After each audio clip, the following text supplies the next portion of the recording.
स्वागत है आप सभी लोगों का मेरे चैनल साइंस टेक्नोलॉजी में। मैं अनुपम वैपुल आप सभी लोगों का स्वागत करता हूं आज के शो कंप्यूटर वेडनेसडे में। आज हम लोग बात करेंगे यूएसबी सी एवरीवेयर के बारे में, तो समझते हैं। तो सबसे पहले समझिए यूएसबी सी का आइडिया क्या है। यूएसबी सी का आइडिया है रोटेशनली सिमेट्रिकल कनेक्शन हो, यानी कि वो आप ऐसे लगाइए या ऐसे लगाइए, उससे फर्क नहीं पड़ता। और बहुत सारे कनेक्टर हैं जिसमें ऐसा है, जैसे कि आपका 3.5 mm का जैक जो है वो रोटेशनली सिमेट्रिक है, यानी कि आप कैसे भी घुमाइए उसको कोई फर्क नहीं पड़ने वाला। तो ये डेटा कनेक्शन के लिए एटलीस्ट 2 एक्सेस सिमेट्री चाहते थे, यानी कि ऐसे लगाइए या ऐसे लगाइए, वो लग जाना चाहिए था। मेन तो आजकल मीम तो वही रहता है ना कि USB plug super quantum super position पर रहता है, कभी एक बार में नहीं लगता, हमेशा 2 बार घुमाओ तभी लगेगा। तो ये समस्या सॉल्व करना चाहते थे, और प्लस इस केबल को ऐसा अपग्रेड करना चाहते थे कि मास्टर स्टूडेंट का समस्या खत्म हो जाए। क्योंकि अगर आप यूएसबी केबल देखते होंगे जो मतलब बीच में आता था, उसमें था एक साइड यूएसबी ए, एक साइड यूएसबी सी। ये घोटाला नहीं होना चाहिए। कारण ये है कि ये सब यूएसबी के पुराने जनरेशन में था, यानी यूएसबी 1.1, और उसके बाद से ये जनरेशन कंटिन्यू हुआ क्योंकि यूएसबी का 2 अलग अलग पोर्ट रहेंगे। कारण था कि एक को होस्ट होना चाहिए और एक को स्टूडेंट होना चाहिए। तो होस्ट जो है उसको आप कैसे गलती मतलब तार अगर उल्टा कर देंगे तो वोल्टेज रेल्स ये हो जाएगा, मतलब ओवरलोड हो सकता है, शॉर्ट सर्किट हो सकता है, डैमेज हो सकता है। तो इसीलिए प्लग ही ऐसा बनाया गया कि ये प्लग सिर्फ इसी में लगेगा, ये प्लग इसमें लगेगा, यानी कि जितने भी स्टूडेंट डिवाइस है, मोबाइल डिवाइस है, उसमें अलग तरह का पोर्ट रहेगा, ताकि आप गलती से भी उल्टा ना लगा सके। जैसे आप प्रिंटर के देखते होंगे, B port A port computer में, बी पोर्ट प्रिंटर में, ए पोर्ट आपका कंप्यूटर में, माइक्रो बी पोर्ट आपका मोबाइल में, वो ताकि एकदम ये जो मतलब रिलेशनशिप है ये एकदम एब्सोल्युटली मेंटेन है, आप गलत ना कर सकें। तो यूएसबी सी के टाइम में अब ये किया गया है कि अब वो यूएसबी ए बी सी वाला नहीं है, दोनों साइड सी रहेगा, और आप तार ऐसे लगाइए वैसे घुमा के लगाइए, कोई फर्क नहीं पड़ने वाला। तो ये उस करना चाह रहे हैं, और इस पर बहुत मेहनत किया जा रहा है कि इसे यूनिवर्सल स्टैंडर्ड बनाए, सिवाय एप्पल को छोड़ के। एप्पल पॉल्यूशन बनाना चाहता है तो एप्पल पॉल्यूट कर रहा है, और एप्पल तो इतना पॉल्यूट कर रहा है कि उनके आईओएस के टैबलेट्स में दे रहे हैं यूएसबी सी, लेकिन मोबाइल में नहीं दे रहे हैं। क्यों? क्योंकि लोग खरीद लेंगे। तब हम चार्जर हटाए हैं, चार्जर अलग से बेच रहे हैं, लोग खरीदना बंद कर देंगे। भाई यूएसबी सी चार्जर तो बहुत फ्री का मिलता है। तो हिसाब ये है कि ये यूनिवर्सल स्टैंडर्ड बनाने पे काफ़ी लोग मेहनत कर रहे हैं। और इसमें ये समझिए कि ये आ गया है मार्केट में, यानी कि जैसे एमआई का पावर बैंक में भी आने लगा है यूएसबी सी, और ये तो मतलब यूएसबी सी का बहुत अच्छा इम्प्लीमेंटेशन लगा, जिसमें ये है कि भैया यूएसबी सी इनपुट भी है आउटपुट भी है, तो आप उसी से मतलब आपको 3 आउटपुट मिल सकता है। तो हिसाब ये समझिए कि आपका पावर बैंक हो, चाहे आपका लैपटॉप हो, चाहे आपका डेस्कटॉप हो, चाहे आपका हेडफोन हो। मैंने अभी रिसेंटली एक हेडफोन लिया था सैनराइजर का, उसमें भी यूएसबी सी है। यानी यूएसबी सी धीरे धीरे एक्चुअली वैसा बन रहा है कि जहाँ हर पोर्ट यूएसबी सी है, आपको दिमाग लगाने का जरूरत ही नहीं है, ए बी का टेंशन ही नहीं है, यूएसबी मतलब यूएसबी सी मतलब काम खत्म। तो यही कोशिश की जा रही है। तो अब बात करते हैं, यहाँ पे 3 परत होता है जो आपको समझना पड़ेगा, और तीनों परत अलग अलग हो सकता है। पहला परत होता है फिजिकल लेयर। फिजिकल लेयर वो तो आप देख के ही समझ जाएंगे कि यूएसबी सी है कि नहीं। और यूएसबी सी का ये समझिए, यूएसबी सी का जो सॉकेट है, सॉकेट और प्लग टाइप है, ये कई सारे और चीज़ में भी इस्तेमाल होता है, जैसे कि थंडरबोल्ट में भी वही इस्तेमाल होता है।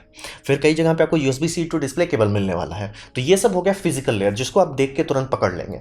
लेकिन फिजिकल लेयर के बाद ये समझिए, फिजिकल लेयर में एक और समस्या आ सकता है कि अंदर में क्या है, मतलब तार तो है लेकिन तार के अंदर क्या है वो भी बाद में बात करेंगे। तो ये हुआ फिजिकल लेयर। दूसरा होता है प्रोटोकॉल लेयर। प्रोटोकॉल कौन सा चल रहा है, क्योंकि यूएसबी सी पोर्ट जो है आपको थंडरबोल्ट में भी मिलने वाला है और आपको नॉर्मल यूएसबी में भी मिलना है। तो दोनों में अंतर क्या है? वायर सेम हो सकता है, तो अंतर क्या है? अंतर है प्रोटोकॉल का, यानी कि कौन सा लैंग्वेज का इस्तेमाल करके बात किया जा रहा है। लैंग्वेज कहना थोड़ा गलत होगा, लेकिन आप समझ लीजिए, मतलब प्रोटोकॉल जो है वो बदल दिया जाता है ताकि अलग अलग डिवाइस अलग अलग काम कर सके। तो यानी कि आप यूएसबी सी को आप अपना डिस्प्ले के लिए लगाते हैं कि मेरा मॉनिटर कनेक्ट हो जाए लैपटॉप से, उसमें अलग भाषा में बात होने लगेगा ताकि सिर्फ डिस्प्ले जाए, और वही को आप हार्ड डिस्क से कनेक्ट कर देते हैं, अलग भाषा में जाने लगेगा। और फिर एक लेयर होता है पावर लेयर। पावर लेयर अलग से इसलिए दिया जाता है कि यूएसबी जब पहले शुरू में बनाया जाता था, कोई भी डिवाइस में उतना पावर का डिमांड था ही नहीं, तो 5 वाट का बनाया गया था कि 5 या 10 वाट खुश रहिए। अब ऐसा हो गया कि भाई आपके मोबाइल फोन में जैसे मतलब एक नॉर्मल एवरेज पावर कंजम्पशन 25 वाट तक जाने लगा है, और कुछ कुछ केसेस में 100 वाट तक के भी आने लगे हैं। मोबाइल में आ रहा है वो चार्जर जैसे जो कहिए 60 वाट 70 वाट, या कुछ कुछ केसेस में कंपनी कोशिश कर रही है 120 वाट मोबाइल में पहुंचने का। तो पावर लेयर को अलग से रखना पड़ता है, ताकि आपको अगर डेटा ट्रांसफर करना है उसके लिए अलग तार आप खरीद लीजिए, और चार्जिंग के लिए अलग से कुछ करना है तो वो भी आप कर लीजिए। क्योंकि आप प्रोप्राइटरी अगर कुछ करते हैं, या तो मान लिया आपका एम्पेयर ड्रॉप बहुत ज़्यादा है, यानी कि 3 एम्प या 4 एम्प का बिजली भेज रहे हैं, वो तार को गर्म कर देगा, तो उसका गेज बड़ा होना चाहिए ताकि वो हैंडल कर सके। इसीलिए पावर लेयर अलग होता है। आप आराम से ऐसा ले सकते हैं जिसका फिजिकल लेयर मैच कर रहा है, प्रोटोकॉल लेयर मैच कर रहा है, पावर लेयर नहीं मैच कर रहा है, आपका काम नहीं होगा। तो बात करते हैं पावर लेयर के बारे में। तो पावर लेयर ये समझिए कि यहाँ पे पावर डिलीवरी को एक अलग स्टैंडर्ड बनाए। ये इस तरह का स्टैंडर्ड यूएसबी में पहले से ही था, तभी आपका माइक्रो बी जब से आया पूरी दुनिया में हर माइक्रो बी हर दूसरे माइक्रो बी के साथ काम करने लगा, क्योंकि मतलब यूनिवर्सल स्टैंडर्ड के तौर पे उसे बनाया गया कि हैंडशेक करो और उसके हिसाब से बिजली दो। और शुरू में मोबाइल फ़ोन में ज़्यादा पावर ड्रॉ होता नहीं था, तो 3-4 वाट भी बहुत होता था। और उस टाइम तो स्पीड चार्जिंग का आइडिया ही नहीं था किसी को, क्योंकि हम लोग को सबको आइडिया था कि भैया लगाओ और रात भर में चार्ज होगा। तो पावर डिलीवरी का ये जो किया गया, तो पावर डिलीवरी के लिए एक समस्या था कि आपका जो सोर्स डिवाइस है, यानी जहाँ से बिजली दी जा रही है, वो बहुत पावरफुल हो सकता है। वो जैसे मान लीजिए 100 वाट का अगर है, तो वो 100 वाट अगर मोबाइल में डाल दिया और मोबाइल सिर्फ बना है कि 25 वाट के लिए, तो बूम हो जाएगा। तो इसीलिए हैंडशेक इसमें बहुत इंपॉर्टेंट कर दिया गया है, यानी कि जब तक दोनों एक दूसरे से बात नहीं कर लेते, डेटा ट्रांसमिट नहीं कर लेते, एग्री नहीं कर लेते स्टैंडर्ड में, वो लोएस्ट पावर में रहेगा। और ये समझिए कि फेल सेफ और फॉल बैक दोनों बनाया गया है, यानी कि अगर गड़बड़ हो गया, तार मान लीजिए आपका अच्छा था लेकिन हो गया, मतलब ज्वाइंट है, केबल है, मुड़ रहा है, टूट गया, कुछ हो गया, वो शांति से कनेक्शन फेल डिटेक्ट करेगा। कनेक्शन फेल होने पे वो फॉल बैक करेगा, यानी कि आपका पावर वो ड्रॉ कर देगा 5 वाट तक। ये आप लोग ज़रूर नोटिस करते होंगे कि आजकल के जितने नए फ़ोन आते हैं, और खासकर पावर बैंक के साथ और सस्ते केबल के साथ, कि आप लगा रहे हैं, वो शुरू में दिखा रहा है कि वो आराम से आपका 3 घंटा में मोबाइल चार्ज करते हैं। आप बोलते ठीक है, कोई दिक्कत नहीं। फिर आप कुछ देर बाद अरे 11 घंटा में चार्ज होगा, क्योंकि हैंडशेक फेल हो गया। हैंडशेक फेल होने पे दोनों डिवाइस, यानी कि सेंडर और मोबाइल, दोनों एक्सेप्ट करेगा नहीं भैया पावर घटा दो, हम लोग को नहीं पता क्या गड़बड़ी हो रहा है, बूम बम बड़ी से ज़्यादा अच्छा है, पावर घटा दो। हर जगह ये हुआ। तो आपको कई बार अगर ये हो रहा है ना कि यार मैं पावर बैंक को लगा रहा हूँ मोबाइल का और हमेशा दिक्कत हो जा रहा है, या अडाप्टर में भी आपको हो सकता है कि यार अडाप्टर बम बम है, मोबाइल फ़ोन बम बम है, लेकिन चार्ज होने में बहुत टाइम लग रहा है, वही हो सकता है कि वो फॉल बैक हो गया हो, यानी कि जो उसका कम्युनिकेशन प्रोटोकॉल है वो नहीं सही से काम किया, और दोनों डिवाइस सेफ्टी मोड में जाके बंद कर दिया। भैया ज़्यादा बिजली नहीं देंगे, इतना देंगे कि सेफ्टीली काम हो सके। और ये समझना बहुत ज़रूरी है कि जो हाई पावर होता है, जैसे कि आपका टैबलेट हो जाए, हाई पावर मोबाइल हो जाए, आपका लैपटॉप हो जाए, तो वो सब के लिए दोनों का चार्जर और रिसीवर जो है, दोनों को बात करना पड़ता है। वोल्टेज और करंट दोनों अलग अलग तरीके से बात किया जा सकता है। डिपेंड करता है आपका डिज़ाइनर कैसा बनाता है। आपका डिज़ाइनर बना सकता है एक काम करो 5 ही वोल्ट रखो, लेकिन खूब एम्प दे दो, 5 एम्प दे दो, उसके लिए अलग से बात करना पड़ेगा। कुछ लोग कहते हैं यार मतलब लैपटॉप जैसे मान लीजिए चला रही है, लैपटॉप के लिए हो गया भैया 20 वोल्ट दो, लेकिन 2 ही एम्प दो, चलो उसके लिए अलग से बात करना। तो ये दोनों अलग से नेगोशिएट किया जाता है। एक आईसी रहती है जो नेगोशिएशन का काम करता है। और फिर ये समझिए कि ये जो मैं आईसी बता रहा हूँ, पावर आईसी, इसी के चलते काफ़ी लोगों का यूएसबी सी के साथ बहुत ख़राब एक्सपीरियंस रहा है कि भैया यूएसबी सी ले रहे हैं, लगा रहे हैं, लेकिन काम नहीं कर रहा है, क्योंकि ये आईसी तिगड़म वाला चीज़ है। हर ब्रांड में अलग अलग तरीके से बनाया जाता है, और इसीलिए जनरली आपको लोग कहें यूएसबी सी का मामला जब हो, केबल में पैसा बचाने की कोशिश ना करें जब तक वो केबल अच्छे से रेटेड नहीं हो। खास करके आपको तिगड़म वाला फंक्शन चाहिए तो तिगड़म वाला, यानी कि अगर आपका पावर रिक्वायरमेंट काफ़ी ज़्यादा है, तो हर मामले में फर्स्ट पार्टी खरीदने का इस्तेमाल करें। यानी जैसे सैमसंग का, तो सैमसंग के बॉक्स में जो तार आएगा वो बेस्ट रहेगा। आपका मतलब टैबलेट है, टैबलेट के साथ जो आएगा वही सबसे बेस्ट रहेगा। तो कोशिश करें कि वो सब लें, क्योंकि कई सारे केबल खासकर ये जितना तिगड़म वाले हैं वो एक्टिव होते हैं, या उसमें ऐसा होता है कि जैसे आप सुने होंगे वन प्लस के साथ शुरू में दिक्कत हो गया, उनका सप्लायर नौटंकी कर डाला था। रजिस्टर नेटवर्क रहता है जो मतलब एक तरह से आईसी का ही हैंडशेक वाला काम कर रहा है, वो फेल हो जा रहा था और चार्जिंग नहीं हो पा रहा था। तो ये सब समझना बहुत ज़रूरी है। तार सिंपल तार जैसा नहीं है।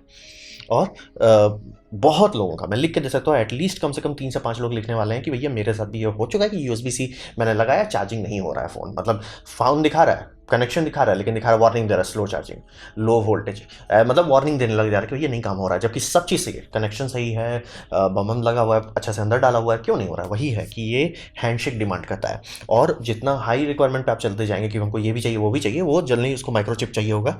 और ये सब जिसे कहते हैं ई मार्कर चिप जो होता है, ये अलग अलग ब्रांड में अलग अलग तरीके के आते हैं। तो जैसे एंकर उनकर का अगर आप ढंग का केबल लेते हैं तो उसका केबल का दाम बहुत ज़्यादा रहता है। क्यों?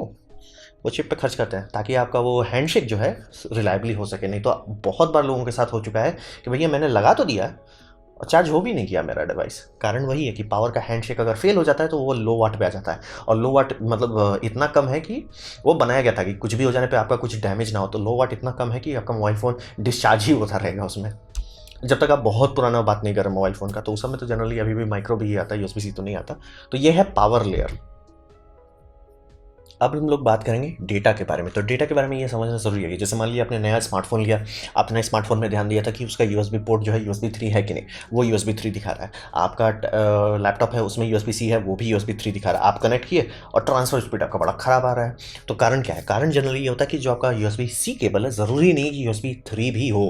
तो ये समझना बहुत ज़रूरी है। आधा से ज़्यादा केबल जो मार्केट में है वो यूएसबी 2 है, यानी कि अगर आप तार खोलते हैं तो उसमें सिर्फ 4 वायर मिलने वाला है, यानी कि 2 ही डेटा लाइन रहता है। वो काफ़ी नहीं है, वो सिर्फ USB 2 कर सकता है। USB 3 के लिए जनरली ज़्यादा कनेक्टर वाले आपको लेने पड़ते हैं और वो बहुत महंगा आता है। तो ये समझना बहुत ज़रूरी है। और हैंडशेक यहाँ पे भी लागू होता है कि, लेकिन जनरली इसमें कम दिक्कत होता है। पावर के कंपेयर में ये ज़्यादा चांसेस है कि सक्सेसफुली करेगा। अगर आपके पास USB 3 USB-C टाइप केबल है तो सही सलामत तरीके से आप फ़ोन को अपने मतलब लैपटॉप से कनेक्ट कर सकें और USB 3 का स्पीड मिल सके, ये हो जाना चाहिए। और ये सब पैसिव केबल पे भी काम कर सकता है, यानी कि ज़रूरी नहीं है कि उसमें आपको IC चाहिए तभी वो मतलब हैंडशेक सही से कर पाए। ये पैसिव केबल हो सकता है। और प्रोटोकॉल जो है डिपेंड करता है, जैसे कि थंडरबोल्ट के जितने प्रोटोकॉल हैं वो जनरली डिमांड करेंगे भैया हमको चाहिए एक्टिव केबल, बिना उसके वो काम नहीं करेगा। तो थंडरबोल्ट में आप लगा देंगे, वो देखेंगे कि मतलब कहे तो रहा है 40 Gbps का स्पीड देगा, लेकिन जैसे आप कनेक्ट कर रहे हैं बेयरली आपको 10 Gbps दे रहा है। तो हिसाब वही है कि कुछ केसेस में एक्टिव केबल चाहिए, यानी जिसमें IC लगा है। कुछ केसेस में सिर्फ पैसिव चाहिए कि वो फिजिकली एक दूसरे को कनेक्ट कर दे, काम हो जाएगा। कुछ केसेस में आपको है कि भैया चाहता है, तो जनरली जितना आप देख रहे हैं USB-C और उसका दाम बहुत कम है, तो जनरली वो सिर्फ USB 2.0 का स्पीड देता है। 3.0 USB-C डेटा ट्रांसफर के साथ अच्छा क्वालिटी का पावर केबल बहुत महंगा आएगा। अब बात करते हैं USB 4। तो USB 4 को ये किया जा रहा है, ये थोड़ा सा डिले हो गया इम्प्लीमेंटेशन, कारण था कि दुनिया ही बूम हो गई 2020 में। तो इसका इम्प्लीमेंटेशन अभी थोड़ा पुशबैक हो गया, मतलब ये आ जाना चाहिए था अभी मार्केट में, लेकिन पूरी तौर से नहीं आया है। और ये 2022 में आ जाना चाहिए मार्केट में। और हिसाब ये है कि ये कोशिश कर रहे हैं कि USB में बहुत कचरा हो गया, जैसे खासकर USB 3 के बाद से बहुत ज़्यादा कचरा हो गया। कारण ये है कि USB 3 को इंक्रीमेंटली अपग्रेड किया, जैसे USB 3 आया, उसके बाद आया USB 3.1, उसके बाद आया 3.2, फिर हो गया कि नहीं नाम को रीसेट करो, तो नाम को रीसेट कर दिए 3x1x1, 3x2x2, 3x2x4, ऐसे करके तिगड़म वाला लगाने लगे, जो कि हद बेवकूफ़ी वाला आइडिया था। ये हमको नहीं समझ में आया कैसे USB एसोसिएशन ऐसा उठपटांग काम करता है। जो प्रोडक्ट को आपने मार्केट में रिलीज़ कर दिया उसे रीनेम नहीं किया जा सकता, तो कर दिया उन्होंने, तो सब लोग परेशान हो गए। तो हिसाब यही है कि इस बार ये ऐसा कर रहे हैं कि ये सब कचरा हटाया जाए। जैसे कि मैं आपको बोलूँ USB 3, आप नहीं जानते कि USB 3 का क्या मतलब है, 5 Gbps कनेक्शन है कि 10 Gbps है या 20 Gbps कनेक्शन है, आपको तीनों मिल सकता है। तो हिसाब वही है कि ये सब कचरा हटाया जाए, शांति से USB 4 रहेगा। और USB 4 को एकदम क्लियर करें, नहीं ये अलग है, तो बीच में स्पेस भी नहीं है, USB 4 बिना स्पेस के लिखना है। और ये कोशिश ये करेंगे कि कोशिश ये कि एक तार का स्टैंडर्ड बनाया जाए जो USB 4 सर्टिफाइड हो। अगर सर्टिफाइड मतलब ब्रांडेड है तो वो ऑलमोस्ट सारा काम कर सके, मतलब फिर आपको दिमाग लेने की ज़रूरत ना पड़े इसमें। मतलब USB, और इसमें USB-C हमेशा कंपल्सरी रहेगा। जैसे कि USB 3.0 का पोर्ट आपको मिल सकता है ए जैक में, जनरली डेस्कटॉप में सारे ए जैक ही रहते हैं, लैपटॉप्स में भी ए जैक रहते हैं। मतलब पोर्ट जो है ए टाइप का फुल साइज पोर्ट रहता है, वो हटा दिया जाएगा। मतलब USB 4 हर हालत में USB-C इस्तेमाल करेगा, ये कंपल्सरी है, उसका कोडिंग में डाल दिया गया कि USB 4 आप नहीं क्लेम कर सकते अगर वो मतलब ये जैक नहीं इस्तेमाल कर रहा है। तो आप बोलेंगे क्या होगा, हम USB 3 का कोई हार्ड ड्राइव है वो कनेक्ट करना चाहते हैं, आपको डोंगल इस्तेमाल करना पड़ेगा। और इसमें कई सारे डेटा पॉइंट्स डाले जा रहे हैं, क्योंकि इंटेल ने प्रोटोकॉल बनाया था जिसे हम लोग कहते हैं थंडरबोल्ट 3, और ये प्रोटोकॉल इंटेल का प्रोप्राइटरी है। यानी कि अगर आप अपने कंपनी में इंप्लीमेंट करना चाहते हैं, यानी मदरबोर्ड मैन्युफैक्चरर इसको इंप्लीमेंट करना चाहते हैं, AMD इसे अपने प्रोसेसर में डालना चाहता है, तो उसको बहुत पैसा देना पड़ेगा इंटेल को उसका अप्रूवल लेने के लिए। तो लेकिन थंडरबोल्ट जो है सक्सेस ज़रूर किया, लेकिन उतना नहीं हुआ जितना इंटेल सोच रहा था। तो इंटेल ने इसका थंडरबोल्ट 3 का इंप्लीमेंटेशन को ओपन कर दिया है, यानी कि USB के पास जाके उन्होंने डेटा दे दिया कि ये हम ऐसे चला रहे हैं पेटेंट वाइज।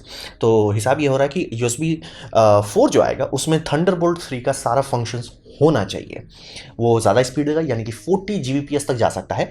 आपको 2 4K मॉनिटर्स को आराम से आंख मूंद करके चला सके, आपको 100 वाट तक का पावर ट्रांसफ़र किया जा सके, और आपको मतलब कई सारे प्रोटोकॉल दे सकता है, जैसे कि PCI एक्सप्रेस सीधा जा रहा है, USB सीधा जा रहा है, थंडरबोल्ट ऑब्वियसली वो अलग सीधा जा रहा है, डिस्प्ले पोर्ट यानी कि जो डिस्प्ले सिग्नल है, ये सब 4 प्रोटोकॉल एक ही तार का इस्तेमाल करके थंडरबोल्ट 3 में जाता था। तो थंडरबोल्ट 4 जो आएगा वो अपना अलग रहेगा, लेकिन USB 4 जब आएगा उसमें थंडरबोल्ट 3 का मिल जाएगा। तो यानी कि थंडरबोल्ट 3 के जितने नए इक्विपमेंट आपके पास है या पुराने इक्विपमेंट भी, वो बैकवर्ड्स कंपैटिबल हो जाएंगे USB के साथ। तो ये वाला दिक्कत नहीं रहेगा कि थंडरबोल्ट सिर्फ एप्पल लोग जनरली यूज़ करते हैं, वो दिक्कत खत्म हो जाएगा, या इंटेल वाले ही यूज़ करते हैं, मतलब AMD भी यूज़ कर पाएगा। और इसमें कई सारे टनलिंग किए जा रहे हैं। तो एक टनलिंग है PCI एक्सप्रेस दिया जा रहा है। तो PCI एक्सप्रेस क्यों दे रहे हैं, इससे बहुत हाई स्पीड बहुत लो लेटेंसी इक्विपमेंट कनेक्ट किया जा सकता है, जैसे कि external graphics card, external high speed server storage system. तो वो सब जो बहुत ज़्यादा स्पीड चाहिए और लो लेटेंसी चाहिए उसको PCI इस्तेमाल करेगा। फिर डिस्प्ले पोर्ट 1.4, तो ये भी काफ़ी बम डिस्प्ले पोर्ट सिस्टम है, यानी कि 4K 120 FPS तक जा सकता है। फिर USB 3.2 इनहेंस सुपर स्पीड, जो कि मिनिमम 20 Gbps का रहेगा।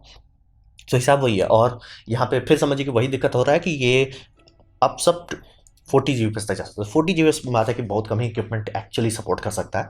तो हिसाब यही है कि USB 4 में ये लोग करेंगे भैया पोर्ट को फिक्स कर दो, शांति से हर जगह USB-C होना चाहिए, ठीक है, बम बम। दूसरा, उसमें थंडरबोल्ट 3 का बैकवर्ड्स कंपैटिबिलिटी डाल दिया जाए, अति बम बम। PCI एक्सप्रेस है, डिपेंड करता है कि कंपनी क्या करना चाहती है। एक्सटर्नल GPU का काफ़ी तरक्की हो जाना चाहिए इसके बाद। और मतलब डिस्प्ले पोर्ट भी दिया जा रहा है ताकि आपको मतलब कंप्यूटर को या टीवी को जोड़ने के लिए USB-C का इस्तेमाल किया जा सके। तो मतलब अगर ये सक्सेसफुल होता है तो ऐसा आराम से हो सकता है कि आने वाले टाइम में हर चीज़ शांति से USB-C है और कुछ है ही नहीं। तो इस पर कोशिश की जा रही है। तो ये था मेरा प्रेजेंटेशन USB-C हर जगह जो हो रहा है। उम्मीद करता हूँ आपको अच्छा लगा, कुछ सीखने मिला हो, कुछ समझ में आया हो। अगर ऐसा है लाइक कर दें, दोस्तों से शेयर कर दें, उससे मेरा काफ़ी भला होगा। नहीं अच्छा लगा, नहीं पसंद आया, कोई बात नहीं, आप डिसलाइक कर सकते हैं। मैं कहूँगा डिसलाइक 2 बार दबाएं, उससे मुझे पता चलेगा कितना ना पसंद हुआ है। मैं आपसे कहूँगा कमेंट लिखें, मैं हर कमेंट को पढ़ने की कोशिश करता हूँ। आपसे कहूँगा सब्सक्राइब कीजिए, बेल दबाइए अगर आप फ्री हैं तो। आपने मेरा वीडियो देखा, चैनल को मुझे बहुत खुशी हुई। धन्यवाद।